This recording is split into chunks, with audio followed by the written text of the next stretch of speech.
Adil moo ne ko mata tastayqizu yawma al utla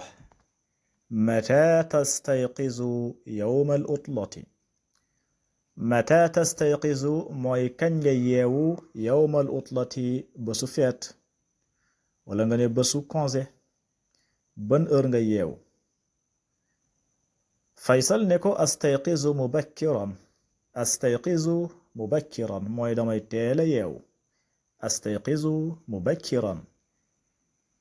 damay teela yeewu Faysal ne ko wa mata tastayqizu anta yow tamit kañ nga yeewu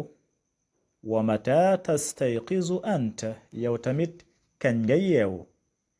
Adil daal di koy tontu ne ko astayqizu mutaaxiran mu ne ko man damay naaje yeewu loolu mooy astayqizu mutaaxiran man daal damay naaje yeewu Faysal ne ko maaza tafaalu fi sabaax maaza tafaalu fi sabaax lan ngay def si suba si boo yeewoo lan ngay def maaza tafaalu fi sabaax Adil ne ko ushaahidu tilfaaza wa maaza tafaalu anta ushaahidu tilfaaza mooy man de damay seetaan télé wa maaza tafaalu anta yow tamit lan ngay def Faysal ne ko aqra'u saxiifata aw kitaaban aqra'u saxiifatan damay lire journal aw kitaaban wala téere mooy livre Adil ne ko ayna tusallil jumaata fooy jullee jumaa ayna tusallil jumaa fooy jullee jumaa